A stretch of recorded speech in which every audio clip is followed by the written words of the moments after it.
আজকে আমরা শিখবো যে কিভাবে সুইং অ্যালাউন্সের কাজগুলো করতে হয়। দেখেন আমাদের কিন্তু এর আগের পর্বে কিন্তু আমরা শিখছি যে কিভাবে প্যাটার্নগুলো সিম করতে হয়।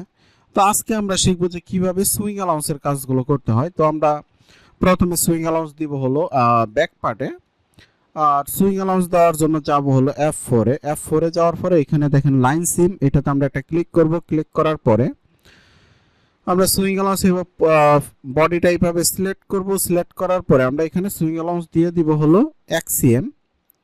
আচ্ছা, এইখানে একটা খুবই গুরুত্বপূর্ণ একটা কথা, সেটা হলো আমি যদি আপনাদেরকে স্টাইলিং পিকচারটা দেখাই, দেখেন আমাদের কিন্তু এইখানে কিন্তু কোনো সুইং অ্যালাউন্স হবে না, কারণ এইখানে যে এটা হলো ফোল্ডারের মাধ্যমে কাজটা করা হবে। তো এইখানে আমাদের কোনো সুইং অ্যালাউন্সের প্রয়োজন নাই। তাহলে তো এখানে আমাদের কোনো সুইং অ্যালাউন্স দেওয়া লাগতেছে না, তাই না? তাহলে আমরা কি করব, আমরা টোটাল প্যাটার্নে আমরা XCM সুইং অ্যালাউন্স দিলাম। দেওয়ার পরে আমাদের এখানে তো সুইং অ্যালাউন্সের প্রয়োজন নয়, তাহলে আমরা কি করব, আবার এই যে দেখেন লাইন সিম, এই লাইন সিম দিয়ে আমরা এই জায়গার সুইং অ্যালাউন্সগুলো আমরা কি করব, জিরো করে দিব। এই যে দেখেন আমি যেভাবে জিরো করতেছি ঠিক এইভাবে জিরো করে দিব, কারণ এইখানে আমাদের কিন্তু কোনো সুইং অ্যালাউন্সের কিন্তু প্রয়োজন নাই। এই যে দেখেন আমি কিভাবে সুইং অ্যালাউন্সগুলো জিরো করে দিতেছি।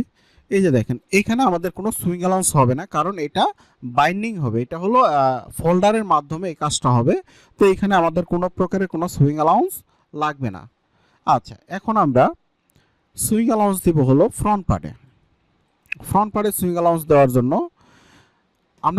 আমি কিন্তু এর আগে দেখাইলাম আপনাদেরকে যে কিভাবে ফুল এইভাবে সিলেক্ট করে কিভাবে সুইং অ্যালাউন্সটা দিতে হয়। আপনি যদি চান যে না আমি এইভাবে একটা একটা করে আমি সুইং অ্যালাউন্স দেবো, তাহলে আপনারা লাইন সিমে একটা ক্লিক করবেন। ক্লিক করার পরে এইখানে একটা একটা লাইন যদি আপনারা ধরে ধরে এইভাবে সুইং অ্যালাউন্স দেন, তারপরেও কিন্তু আপনারা দিতে পারবেন, কোনো সমস্যা নাই। আমি এইভাবে সুইং অ্যালাউন্স দেওয়াটাই আপনাদেরকে আমি দেখাচ্ছি। এই যে দেখেন আমি যে এই যে একটা একটা করে লাইন কিন্তু ধরে ধরে কিন্তু সুইং অ্যালাউন্স দিতেছি। তো এইভাবে করলে হয় কি, সুইং অ্যালাউন্স দিতে অনেক সময় লাগে, কারণ এই কারণে একবারে সিলেক্ট করে সুইং অ্যালাউন্স দেওয়াটাই সবচেয়ে বেটার।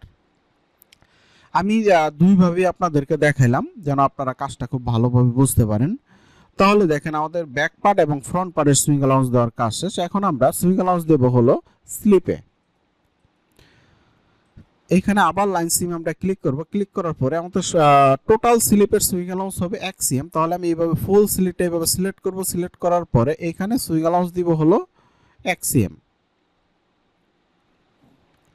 তো দেখেন আমাদের কিন্তু সুইং অ্যালাউন্স দেওয়ার কাজ কিন্তু মোটামুটি শেষ। এইখানে দেখেন এই যে একটা কলার, আমি কিন্তু আপনাদেরকে এর আগের পর্বেও বলছি যে এটা আমাদের কোনো মেক করতে হবে না, এটা তৈরি করা কলারই আসবে। অতএব এই কলারে আমাদের সুইং অ্যালাউন্সের প্রয়োজন শুধুমাত্র এই এক পাশে, যেন মার্ক করার সময় এই এক পাশে যদি আমরা লাইন সিমটা দিতে পারি, এক পাশে দিতে পারবো, কারণ এইগুলো আমাদের মেক করার, এইগুলো আমাদের ফিনিশ, কারণ এইগুলো আমাদের তৈরি করা কলারই আসবে। আমাদের এই কলার আমাদের এখানে মেক করতে হবে না। তো দেখেন আমাদের কিন্তু swing allowance, total swing allowance দেওয়ার কাজ কিন্তু আমাদের শেষ। তাহলে আমরা এর পরের পর্বে আমরা শিখব যে কিভাবে ফ্যাব্রিকের গ্রিন লাইন দিতে হয়, কিভাবে নোজ মার্ক দিতে হয়। এই কাজগুলোই আমরা এর পরের পর্বে শিখব।